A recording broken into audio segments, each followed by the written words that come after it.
Hello, and welcome to Shine17, or welcome back if you've been listening in already today. We've had some really fantastic presentations all day today. Really enjoyed listening into those. So anything that you have missed earlier on in the day, don't forget you'll be sent the recordings afterwards as soon as they're ready, so you can catch up on anything at all from the whole event today. My name's Zoe, I'm Head of Marketing at SDI, and I'm your host for the next 3 speaker sessions. So once again, a big thanks to our Shine17 sponsor, Happy Signals. We've heard some fantastic stories from them today about employee experience. So if you missed those, make sure you catch up again with the recordings. And also you can check out happysignals.com to find out more about them. We've got, as I say, more fantastic speakers still to come. So stay with us if you can and get involved by posting your questions for our presenters. We're also using the hashtag SDIShine if you'd like to join the conversation on Twitter. So up next, I'm delighted to welcome Julie Mohr. She's a new face and a new voice for Shine this year. Julie describes herself as a passionate change agent and says that through her books and articles and speaking and consulting and teaching, her purpose is to change the world through thought-provoking dialogue and interaction. So wow, that's quite some mission there. She's also an ITIL expert, certified help desk director, certified governance IT professional, and speaks at conferences all around the world on all kinds of topics like leadership, knowledge management, service management, process engineering, continual improvement. So I can safely say we're most definitely in good hands today as she joins us for Shine17. Julie's talking about the disruption economy and delving into what it is our customers really want from us and how we need to change to catch up. And that's something that all of us surely would love to crack and really understand that a bit better. So Julie should be on the line now, and she's joining us live from the US. So hello and welcome, Julie. Hello, Zoe, and thank you very much for that wonderful introduction. Thank you. Welcome. Thanks for joining us.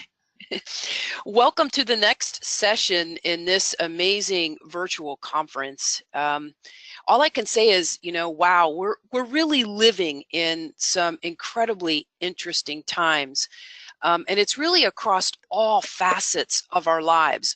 We're breaking down the established norms, and at the center of all of this disruption is you.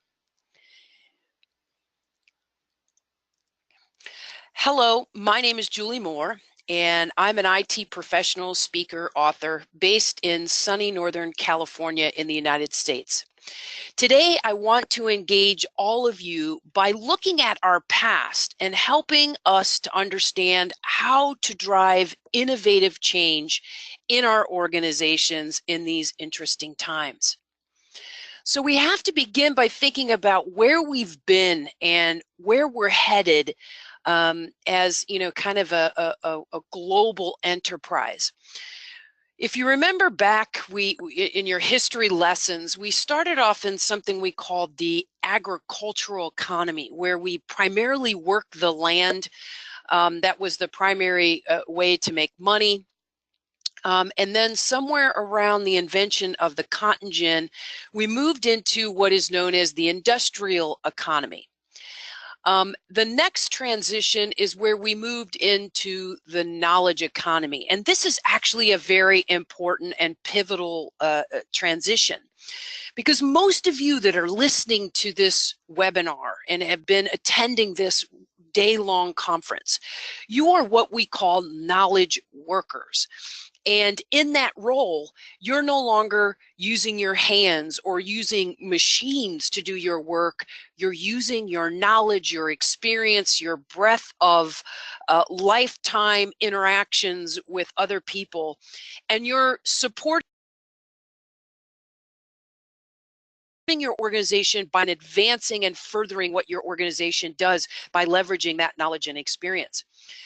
And we can argue that we've moved from this knowledge economy into what is known as the disruption economy, where we're breaking down these pre-established norms, primarily using that knowledge that we gained to identify new ways to do things. Some might argue that this is better termed as the customer economy, right? The ability to put the customer at the center of what it is that we do. For most of us, we're kind of still centered in the knowledge economy, and we're struggling to meet what our customers' expectations are. So one of the ways for us to bridge that gap is to begin to move into this disruption economy and begin to truly put our customers' needs at the forefront of what it is that we do. Now, I want to start by thinking about the good old days a little bit, right? Remember when the experts ruled the world?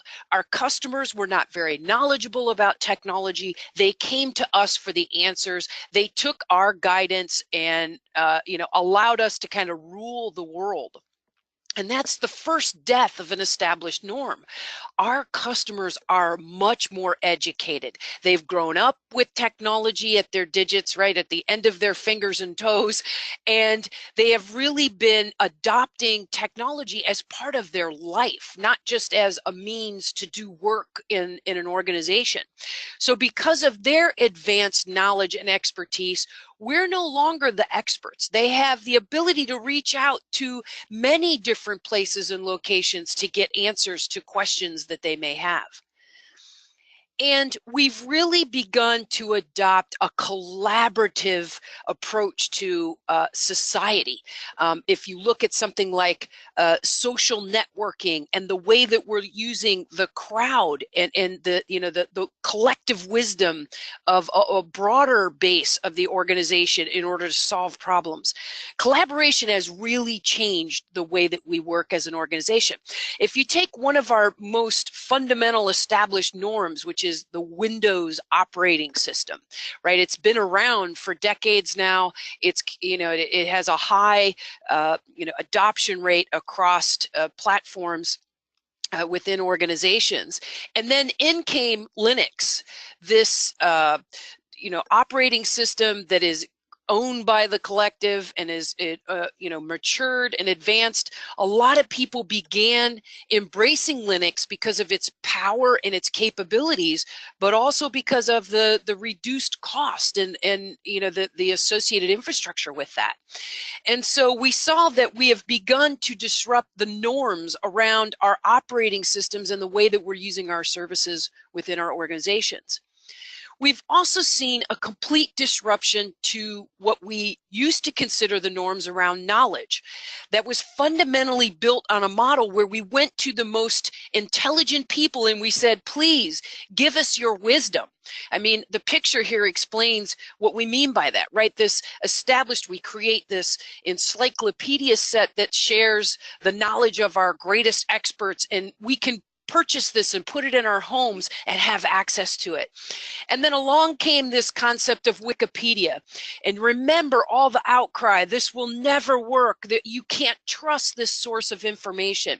And what we do when we compare these, we see that these encyclopedia sets had just as many errors as Wikipedia.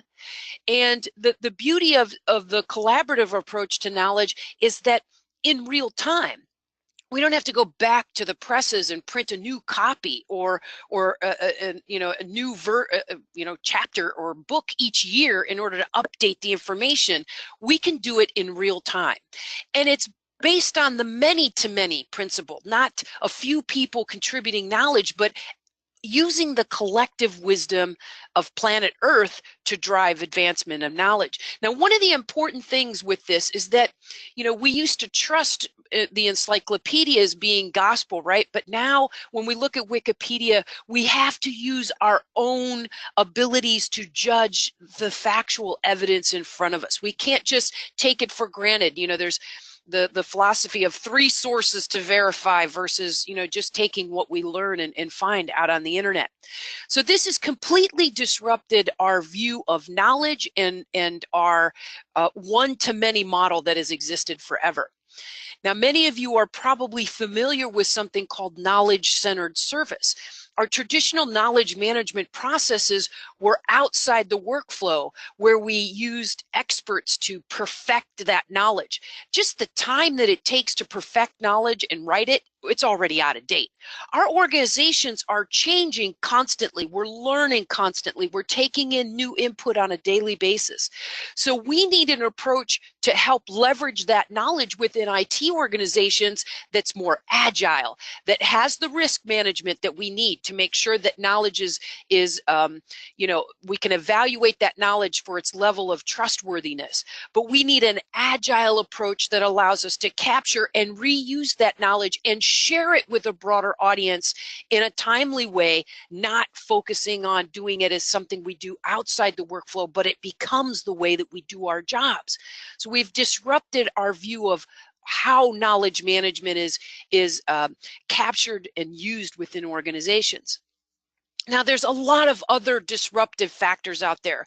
We see things in a crowd like crowdfunding that is really changing the way that we fund initiatives. Right? This recent series of events within the weather, things like earthquakes and hurricanes, we could see how our social networks immediately allowed us to capture funds and use the collective funds of the broader population to help drive improvements and to get these cities that were devastated back up and running as quickly as possible. This is no longer going to the established norms of where we go to get money, but we're working together as individuals to drive transformation through using our collective funds. Now, you are really at the center of this disruption. Remember when blogs came out and we thought, oh my gosh, can you imagine what will happen to the internet when we have all these people contributing their knowledge? How will we know what's real and what's not real? Social media is driving this disruption.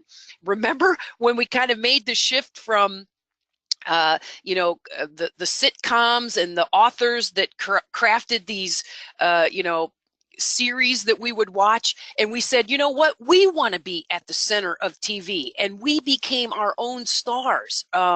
There's just a tremendous amount of disruption occurring, and we are at the center. We are the ones that are creating this by where we spend our money, what vendors we work with, and where we spend our time outside of the office. These are the things that are tremendously driving disruption in our economy. Now, there are some clear winners of that knowledge economy, and the key is that they focused on knowledge first and sacrificed making money, and then the profits come as a result of having focused on knowledge first. And these four major companies, Facebook, Google, Apple, Amazon, they capitalized this market in unlike any other companies out there, right? We went running to Facebook because we could socialize with our friends and connect with people that we had not seen in years. And behind the scenes, what was happening? They were capturing information about us, right? So we were buying into these free or cheap services in exchange for information about ourselves. And those organizations were able to capitalize on that information. And following that, the revenues followed. I mean, if you look at Google, Apple, Facebook, and Amazon, their annual revenues are as much as the country of Denmark. Their growth is higher than the growth of China. So because of this, we have been able to see significant change in the way that we work and the way that we do business. And we're now seeing the slow death of giants, corporations that we never thought would, go away, but are now cease to exist because of this disruption. And we have to ask the question, who is going to be next? So remember when we went to, I can remember being in London and going to Tower Records, and it was a structure that was like 7 stories high, and on each floor there was a different genre of music. And then in came iTunes, completely disrupting this industry, and Tower Records gone. We see Borders, a very large book distributor and really a creator of an experience. I mean, my family used to go to Borders on a weekly basis, and we would sit there and I would have coffee and we would look at the books, and then in came Amazon. Who would think that Borders would cease to exist? But if you can't change your business model fast enough to deal with the disruptors, gone. Then we see the death of the urban mall. I don't know how many of you have gone to the malls lately. My most recent attempt to do this, I believe, was somewhere in Nebraska. And I pulled into the parking lot and there were like 3 cars. And I thought, is it open? Right? And I go inside and there's maybe 30 people walking around the mall. And when you see something like Amazon, right, we're able to look, we're able to compare all from one screen. We don't have to go from one store to the next to compare what products and services they have. We've made it incredibly easy. If you join Prime, you get shipping for free. Right? If you don't like it, we're making it very easy for you to send it back. We are seeing these malls are falling to pieces. The major anchor stores that we have in the malls are slowly dying a slow death. Blockbuster. I mean, think about what Blockbuster was. I mean, the experience when you went through the door. I never found this a pleasing thing. You know, that it was hard to get the movies that I wanted. You had to sign up on lists and the customer service was not that great. And then in comes Netflix and the whole CDs. Oh, we'll send you the movie. And you know what? The heck with the late fees. We don't care. We don't care if you keep it. Keep it as long as you want. And when you're done with it, send it back in. And we made it completely easy, frictionless, right? Eliminating all of the barriers that, and when you study the Blockbuster model and you look at about everything that we didn't like about it, Netflix was able to reduce and eliminate all of that, and Blockbuster, gone. Now, AOL was a very lively and vibrant online community, but the problem was the user interface wasn't the best. And when we saw something like Facebook, and I think it started off with you know, others before Facebook, where we were able to really put the social in these online communities, it completely disrupted what we believe to be, you know, essential information and the ability to connect with others, and AOL disrupted. Now, I don't know how many of you actually have a landline phone. I know that I only do because my mother can't figure out how to dial my cell phone and she still remembers my landline number. But this is not anything related to AT&T. But when we look at the introduction of mobile devices and voice over IP, we have now seen the maturity of this completely disrupt the traditional telecom companies to the point where if they are not careful and they're not able to innovate the way that they're connecting with their customers, we're going to see a lot of these telecom companies also be disrupted to the point where they may also die on the vine. Now, I'm cautious in this area, folks, because I know there's been a tremendous amount of political turmoil in the last year or so. And the US and Britain and other countries are all experiencing this. And you know, while I may not agree with the current political agenda and I don't support my current political candidate, I didn't vote for him, I do have friends that have. And when I sat down and I asked why would you ever vote for that particular individual, what I heard was, we're seeking something different. We don't care what the change is, and we don't necessarily 100% agree with the other candidate, but what we want is change. And whether you like it or not, it has completely disrupted the Democratic Party as well as the Republican Party, and the U.S. is not alone. When we look at the vote for, you know, Brexit, you know, we're kind of looking back at that and we're wondering, scratching our heads, what were we thinking? But at the same time, people that voted that were seeking change. Didn't matter if the change was good or not, we need change. And this is a very important thing to think about. We're doing it in IT, we're doing it in where we spend our money, and we're also doing it in our politics.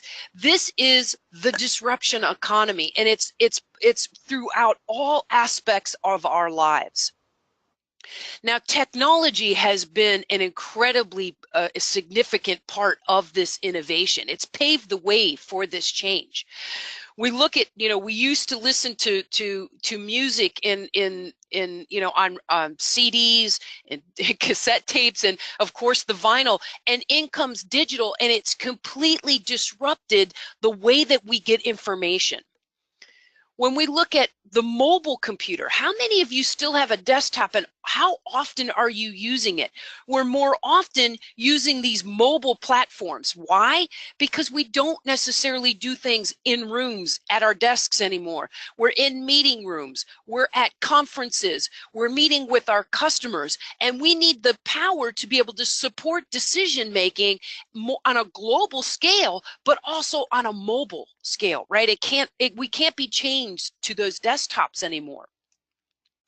We're also seeing our, large infrastructure, where we kept growing our infrastructure and adding more servers and adding more complexity to manage. And in came the cloud.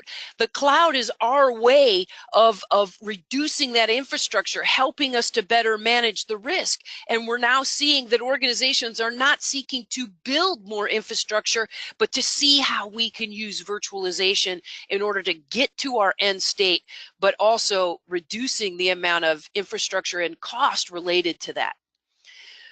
Human support is also taking a significant hit here. When we look at artificial intelligence and the use of bots, it is completely disrupting how we're supporting our customers. Over the last couple months, I have been dealing with a lot of providers as part of helping my family move from Kansas out to California. We're setting up phone lines and cable, and almost every single one of the companies that I have dealt with at the front end, I now have these intelligent bots. What they're doing is reducing the dependency on humans, but they're also incredibly intelligent bots using, just normal speech. You can say whatever you want, and it is able to use that to formulate a response. When you look at Siri and the Echo, the Amazon Echo and the Google platform, building artificial intelligence that is incredibly powerful into our mobile devices. This is another way in which we are disrupting our support models. We also see, we had this large dependency on trade workers, people who perfected their craft and used their hands to build and create.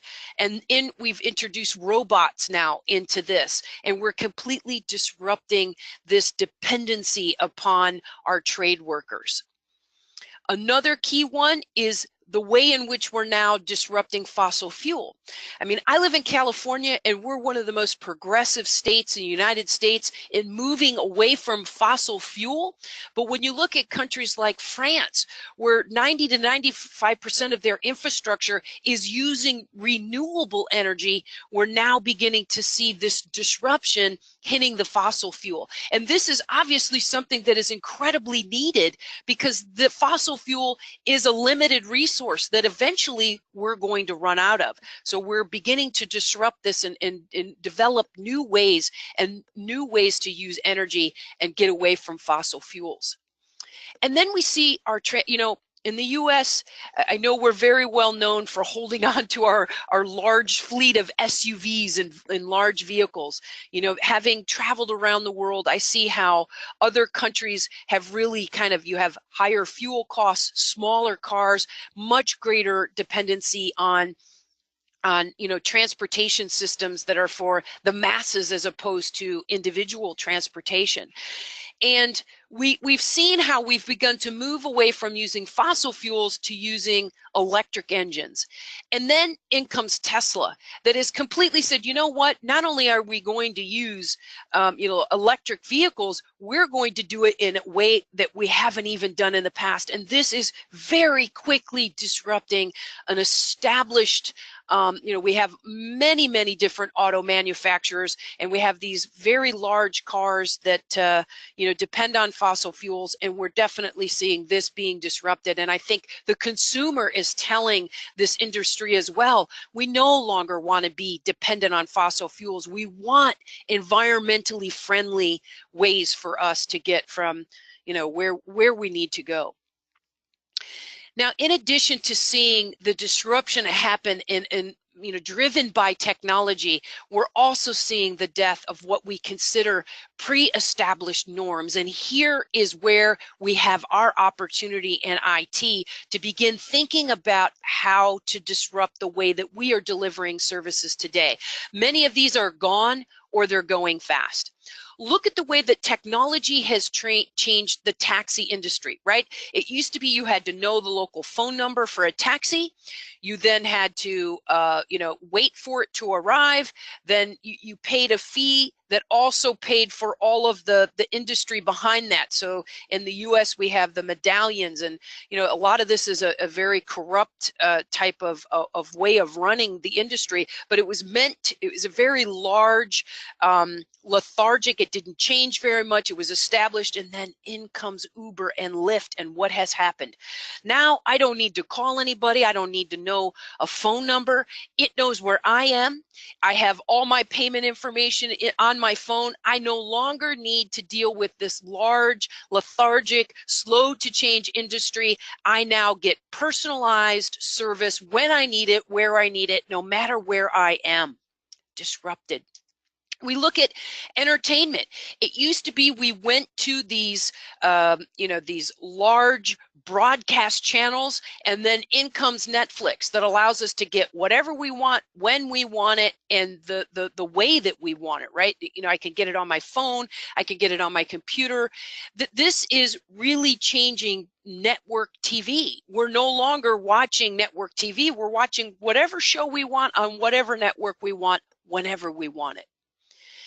We're also getting travel on our terms. That used to be the only way that we could stay somewhere away from our homes was to stay at a hotel. And we had a lot of choices at a lot of different price range, but it was very difficult. If we wanted a really nice place to stay, it came with a big price tag. And then in comes something like Airbnb, a company that owns no hotels, but is able to provide a great travel experience at a lower cost. The disruption is beginning here. We look at education, another very long-standing institution, and in comes these online universities that are running on a for-profit basis. Education when you want it. I mean, I could not have gotten my master's degree if it wasn't for the University of Phoenix. It allowed me, no matter where I was traveling for my job across the globe, I could be studying at night, often at 2 o'clock in the morning, in order to further my knowledge and skills to continue to lead and excel within our industry. I couldn't have done that with a brick or mortar. I was never in the same city more than 1 week in a month. The news has changed. It used to be we waited for the newspaper to show up on our front doorstep. We then got the USA Today, and now we have all of these online news agencies. Now remember, with all of these transformations, we have positives and we have negatives. We saw how we had fake news and how it impacted the U.S. Political, transition over the last year. And so, with this transition can come good and bad. But we, all the newspapers that still exist, if they're not changing their model, they are going to be completely eliminated, because we choose the way we want our news, when we want it, where we want it. We don't necessarily want to pick it up at our front doorstep anymore. And we're also enjoying a lot of these mini disruptors, and you'll have to tell me how many of these that you guys are enjoying. But we have things like Uber Eats, right? Instead of going out and picking up a food and bringing it home to your family, Uber Eats will go to whatever restaurant you want to order food from, pick it up from you, and bring it to you. We have things like Blue Apron, which are, saying, you don't know what to cook tonight? Hey, we'll come up with the menu and we'll send you all the ingredients you need in the exact quantities that you need. We'll give you a new recipe, and you can have a wonderful and incredible dining experience in your home. We have banks like Ally, completely 100% virtual, doesn't have a brick or mortar. We have things like e-insurance, which has reduced the friction. I think part of what they're selling is, reduction in friction in working with your insurance agency. And then we have these personalized services that by the way, don't go to the mall. We know your likes and your dislikes. We'll send you clothing to your home. Try it on, keep the pieces you like, and what you don't like, we'll make it easy for you to send back. These are all personalizations that we're loving. And depending on what you like to do and your needs, you pick the mini disruptor that you want to do business with. So this is given rise to the dawn of personalization. And again, at the center of all of this is you, right? You're the one making the decisions about where you spend your money. Now, we look at the IT industry and we look at these bloated applications. You know, every couple years we would invest and buy another version of those applications. That's now being disrupted by the use of these small apps. An app that does a very point-in-time solution. You want to edit your photos, here's the app for you. You want to track your expenses, hey, take pictures of your receipts and we'll track them for you. These are mini point solutions that are making these bloated applications a thing of the past. We've got my news versus their news, and this is an interesting change, and I had a very interesting dialogue with someone about this. We no longer have to listen to the kind of the overall perspective of news. We can get the news that we want in our bias that we like, right? I'm a sports fanatic, so I'm 24 hours a day I've got ESPN on. But if you're a liberal, you're going to watch MSNBC. If you're a conservative, you're going to probably prefer Fox. When you choose those channels, you're basically getting the news that you want. I don't want to hear what the other people are doing anymore. And if you're going to tell me about it, put my bias on it, put my spin on it.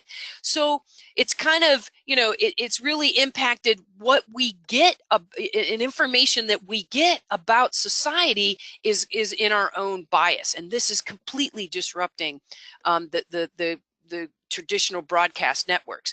And it's news when I want it, right? I've got my Apple TV, I've got Hulu, I've got Netflix.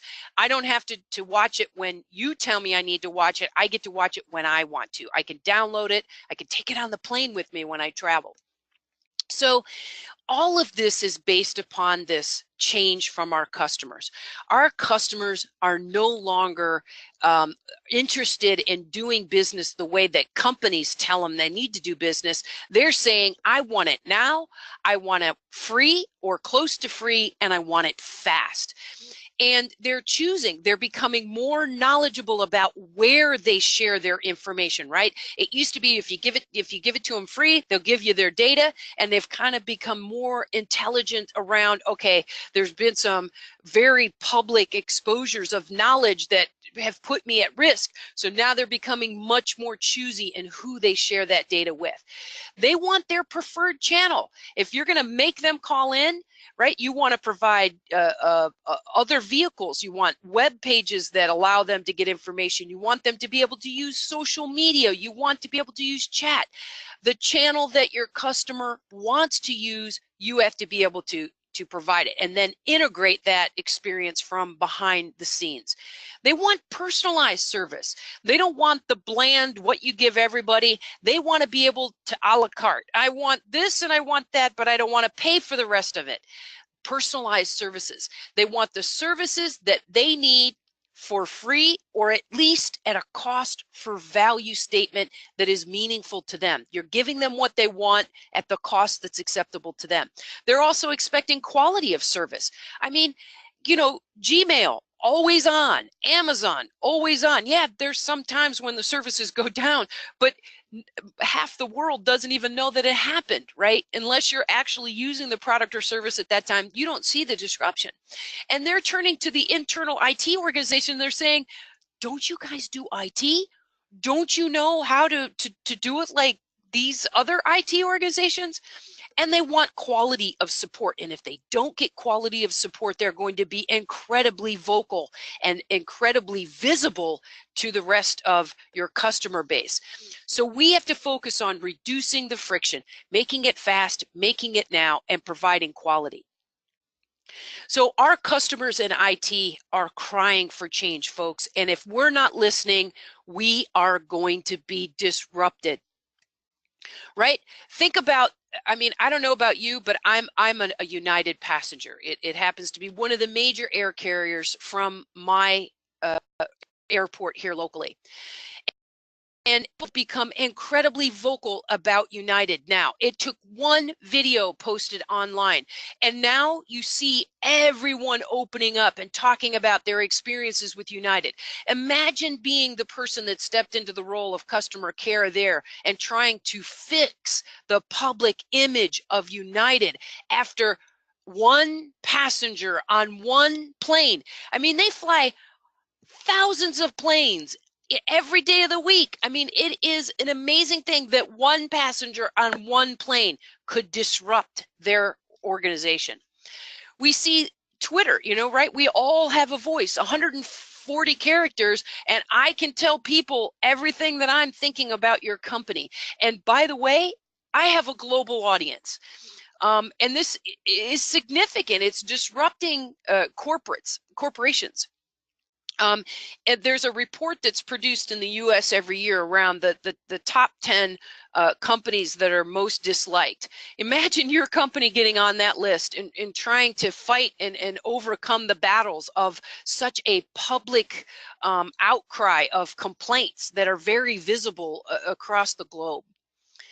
And we are at the center of this in using apps on our mobile devices. We can go to a company, interact with them, and if we don't like it, our voice can be heard on a global scale through things like Yelp.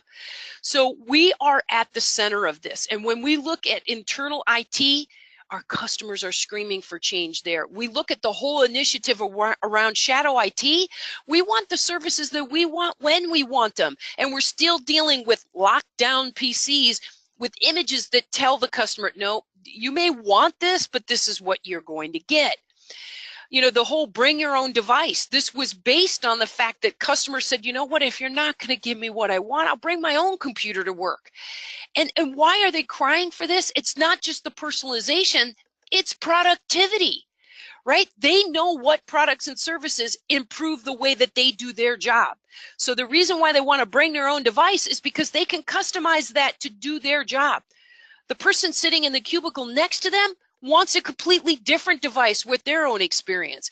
And you know, they're not getting what they want from the corporate IT environment, and it's going to completely disrupt. And by the way, they're bringing their own platforms. They're on Gmail. They're using YouTube. They're using Facebook. They use these tools as part of their job. I mean, I have a bunch of children that were in the millennial age, right? When they solve a problem, it's not just them using their knowledge and experience. They tap into their collective network. That's the way that they make decisions and move forward. And we are restricting the use of these applications within infrastructures. Imagine the power of being able to collaborate and share knowledge on a global scale. So these are the signs that we are truly headed for disruption. If we don't pay attention, our customers are going to run us right off the road. Poor support. If your customers are calling into your service desk and they're saying, I want to talk to Neil or I want to talk to Sally, they're telling us that, you know what? We see the inconsistencies and we're tired of going through the channels that you've established for us. I know this individual and I know they can help me. They're going to get me up and running quicker than talking to someone else. They're getting different answers. They're getting a slow response and they're getting tired of it. Guess what? Probably 80% of the issues that they have, they don't even call you about anymore. They're going to Google. We are providing poor support that's not meeting the needs of our customers.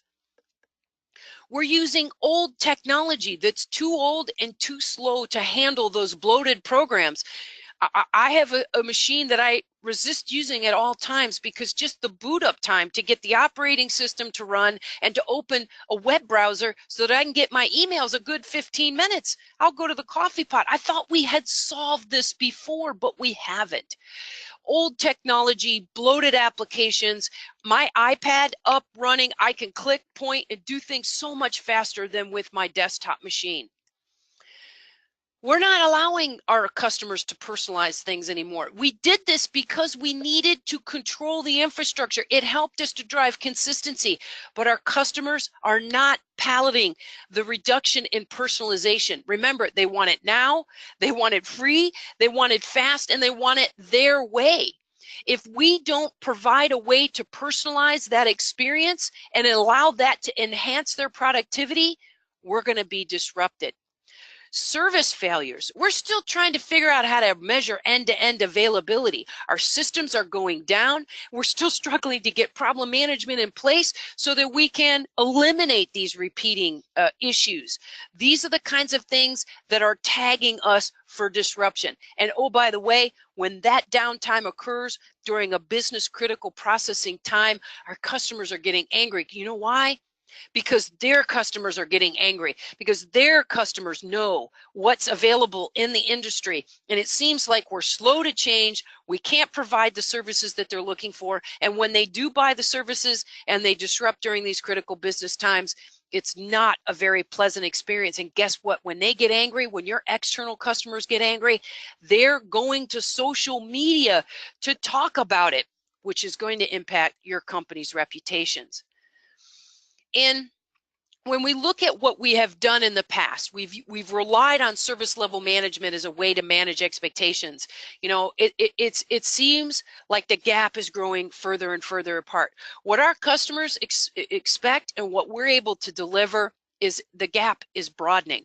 I mean, I put this picture up here for a reason, right? We're expecting like Santa to be able to deliver gifts across the globe all in one night. That's what they're expecting, and what we're delivering is, something completely different. So what can you do in this time of disruption? I have shown you the companies that have led the change and how they've led the change. For you, this is a significant opportunity. Instead of viewing this as something that, oh my gosh, it seems like we can't get a handle on it, and we're still working on process diagrams and organizational change and putting the right metrics in place. This is an opportunity for you to disrupt the way that your organization works and find new innovative solutions for meeting your customer needs. It starts with knowledge. If we have a lot of systems that capture a lot of information. If we use that knowledge and we put ourselves in the position of the customer and we talk to our customers and figure out what it is that they need, that's where we can move to the disruption part, right? If we haven't done the knowledge economy yet, well, it's going to be very hard to do the disruption. Remember, those 4 iconic companies started with knowledge. Give us your knowledge, then we'll be able to use that information to drive the disruption. So we need a strategy that focuses on knowledge as the core asset of the organization, knowledge in the people that we hire, and leverage that knowledge to drive the change. We need to innovate our offerings in meaningful ways. Stop sitting behind the scenes and thinking that we know how to innovate to meet the customer's needs, and put ourselves into our customers' lives. Figure out what it is that they do, figure out how they do their work in order to drive that innovation. We don't need these major transformational things. We can start with small, innovative approaches to changing what we do and how we deliver it, and that can drive the investment in some of these major innovations. We can provide new services, but I think the biggest low-hanging fruit for all of us is to look for new ways to deliver the old services that we provide today. That's where we can really drive disruption. And stop building infrastructure. We need to be agile. Oh, Airbnb, largest, travel destination without owning a single hotel. When we start disrupting, we have to think about virtualization. How can we do this without the investment? Lean on other companies that can provide that investment, but that allows the agility and limits some of the risk for us and allows us to innovate. Out with the old and in with the new. Use cloud hosting wherever you can to eliminate the need to own and maintain that infrastructure. We need to drive the creation of more information and data to support the decisions, and look at the total customer experience, not just the touch points that are available to them through the support organization, but look at the touch points that the things that they're doing within their job and the vendors that they're working with to do their work, and analyze the complete customer experience to know where we can innovate and drive that change. But remember, at the center of all this disruption is you. For you to be successful with disruption within your organization, you have to put the customer at the center of that. Develop an insight into the customer, understand what the value proposition is for them. Develop new innovative service models. Stop trying to improve the ones that we have today. Throw out the existing service models. Bend the rules. Innovate and then refine. Journey mapping is a great way to identify some of these touch points and the friction that's occurring for your customers. If you ask a customer, tell me one of your worst support experiences ever, and walk through what happened to them. It'll give you great visibility into the things that can possibly go wrong, but it'll also drive the ideas and thought process around what can we do to innovate? How can we change the way that we do business in order to put our customer first? This requires cultural change. You have to make the investment in the people first, not the technology. They're the ones that are going to create the change. Create a workforce that is engaged and passionate about delivering services to their customers. Foster an environment of creative thinking. Stop telling people no and enabling them through collaborative models. Remember, collaboration is what is at the forefront of this. We're working together to drive the disruption. We're not putting a few people in charge of this. We're putting everyone in charge, including ourselves, as part of the disruption. So where do you start? One, identify a problem that your customers are facing. Don't start with your own internal IT problems. Research the problem from a 360-degree view, starting with your customer. Put together a cross-functional team and begin brainstorming and identifying ways to disrupt the problem, not the incremental, process improvements. Throw out the conventional, think in terms of your customer's needs. If you're starting with process improvements and metrics and organizational structure, you're headed down the wrong path. Reduce friction. Think about now, free, fast, customized. Study the disruptors. Look at the way that, take a traditional, industry or company and think about how did they turn things upside down. This will give you great creative fodder to help drive your own thinking around how to disrupt what exists within your organization today. Use the information and knowledge that you have to help understand the problem, but also to drive potential strategies for driving customer results. Start with mini disruption projects and work your way to the bigger problems. Remember, we're seeking to transform and disrupt. We're not seeking process improvements and incremental. The bottom line is we need to begin to think different. We have to think about IT in a different way. Throw out our standard models, throw out our traditional ways of thinking, and put our customer at the center of what we do.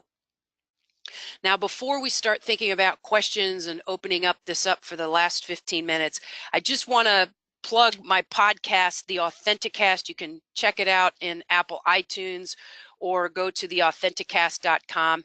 And here is all my social digits. Remember in the introduction, I said, you know what? I want to collaborate and engage people in great conversation. Please connect with me. Send me your questions. Let's get on a phone call. Let's talk about things. Let's begin to expand our industry through thought-provoking dialogue. And that can only happen when we begin to collaborate in forums like this, when we go to conferences and we begin challenging our pre-existing ideas and norms. So that's all I have for you today. Any questions? Hi, Julie. Thank you so much. Wow, that was fantastic. Actually, so much in there that to my mind, could apply to so many teams, different organisations, different roles, different functions. It's really just thinking about it in that whole different way. So thank you for that. I have a question here that's asking, so you had those 1 to 8, those steps that people can use to sort of guide them in how to do some of this. But I have a question come in asking, do you have any specific techniques for methods to disrupt the organization's norms? Great question. I started journey mapping probably about 6 or 7 years ago, and it was an interesting project because I asked to speak to, it was a software development company, and I asked to speak to a couple of their customers, and they were very resistant at first. And I said, I want one of your really happy customers, and I want one of your incredibly upset customers. Yeah. And what I did was I mapped side by side the positive experience versus the negative experience. And I presented it to the management in my final presentation after the assessment was done. And it was interesting that the executive said to me, well, you can't take, the experience of 1 or 2 customers and think that that's a valid sample. And, and again, this is the mindset that customer sat and an average, across a broad population should guide what we do. And I gently pointed out that, when you have a customer that can go this wrong and a customer that can go this right, you have to look at and compare the difference. What happened that created this wow, amazing experience, and what created this? The customer actually said to me, if I could, I would go to another company, but no one else makes this product. So when your customers are that upset, those are incredibly important opportunities. And that comes from journey mapping. That is a great technique for you to understand what is happening, because you have to put yourself in the position of your customer. It's an interview. You sit down and you say, okay, what started it? What was the experience like? Walk through it step by step, and then sit down and analyze that and figure out how you can disrupt it. What can you do at those critical points that your customers are so incredibly angry, and change that experience into being something positive? Yeah, absolutely. And it goes back, I suppose, to the point you were making earlier about strategic use of all the knowledge that, a lot of these types of roles that our audience are going to be in. You said, have access to all of this knowledge and kind of history about the customer's experiences and what's happened in the past and everything. So it's kind of, I suppose, combining some of those individual in-depth stories with some of that statistical insight, if you like, as well. Yes, very much so. Okay, brilliant. So another question here, we've got who would be involved in an innovation project? And I think if I can add my sort of own part to that question as well, should we be looking at trying to do this and cause this disruption regardless of what role we're in? And, what are some of the considerations about that? When I talk about formulating cross-functional teams, a lot of times in IT we think about, okay, we'll get resources across the service lifecycle, right? So strategy, design, and transition operations, and then we'll bring our project managers and our reporting analysts. And when I say cross-functional team, I mean marketing, sales, CIO. I want internal customers. I want external customers. When we look at driving change, when the broader the information coming in, the more we're going to understand the problem, and we can narrow down our focus on to what the actual problem is that we're trying to solve. In IT, we tend to think about it from a technology perspective. With greater uptime, they'll have higher levels of availability and they'll be more productive. When we should be thinking about, well, is it just the service that's lending to the non-productivity? What else is there that's attributing to that individual not being able to do their job more successfully? So by coming at it from that perspective and looking at it from multiple business lines, so that we get input from, how much funding do we have? Where are we invested right now in change? What can we do on those projects that can help to disrupt it? How can we eliminate services and put things in a more mobile, agile environment? So that doesn't come from just IT voices. That comes from, customers. And I'll say one more thing. Yeah. When I go in as a consultant in organizations, most of the ideas that I come up with are ideas that are already there from people that are talking, but no one's listening to them. And I add my own, expertise from working with multiple customers in multiple environments, and I'm able to enhance those ideas and turn them into action plans. But how often do organizations put aside the comments of our innovators and our thinkers and say, no, it's the classic, well, that's way outside the lines and we can't do that, when that's the opportunity, right? When we start thinking of things in completely different ways, those are the voices we need to bubble up to the top, not quash and say that will never happen. We're so rooted in the way that we traditionally do things that change seems impossible. Yeah, and what I really love though is that I was thinking of questions during your during the middle part of your presentation, and then actually by the end you started to answer some of those in terms of how do we get started and what are some of the practical things that we can do, and I think that's what everybody starts to think about when they're trying to apply something that they're hearing to themselves and to their own work. It's kind of not just these fantastic ideas that sound brilliant if we could only understand how to get there. It's also kind of how to make those small changes as well that you mentioned. Not necessarily everything is going to be a complete transformational change. But something else that you touched on earlier was one of the reasons that these things are sometimes restricted or prohibited is to do with governance. And I wonder how we approach that now. Is it a case of kind of working out what the customer needs and how we give that to them first, and then solving the problems if we're facing any problems around control or governance? Or I think any organizational change where we're focused on capturing more information and knowledge in order to better serve our customers, you cannot do that and sidestep security. It's become very clear that any changes that we make have to put security as one of the major objectives as we move forward. The companies that have done this well and have secured our data are incredibly trusted in our industry. And customers, I mean, I'll take PayPal, for example, right? I am now using PayPal in almost every financial transaction that I use because they're trusted. And because I don't know if this small shop in Cleveland where I'm buying my Cavaliers shop, my Cavaliers shirt, whether they have an appropriate controls on the financial transactions, but I can trust PayPal. So we can't do this disruption and not focus on trust. Absolutely. Part of that trust comes from putting our customers at the focal point, but that other part of that trust is making sure that when we build that trust with the customer, that we ensure that that trust moves forward. So security of data has to be incredibly important to that disruption. We can't sidestep that. Now, whether or not full-blown governance gets us there, sometimes I think governance can actually impede and get in the way of making smart decisions around security. I mean, there's sometimes when you're walking into a problem and you realize if you don't act quickly, there could be a significant risk, but yet we've got these very rigid change management process. So as we move forward with governance, we need to apply governance, but realize that human intelligence and the knowledge that we're gathering can also be instrumental in letting us know when those established norms for control may need to be put aside for a minute in order to put the customer first. Yeah, absolutely. Using that judgment. Okay, well, brilliant. I feel like we've covered so much, and thank you again for joining Shine for the first time. It was really, really brilliant to have you with us today. Zoe, I hope this is one of many.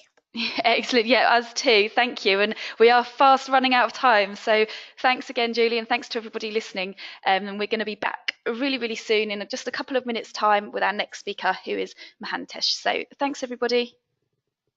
Thank you, Zoe.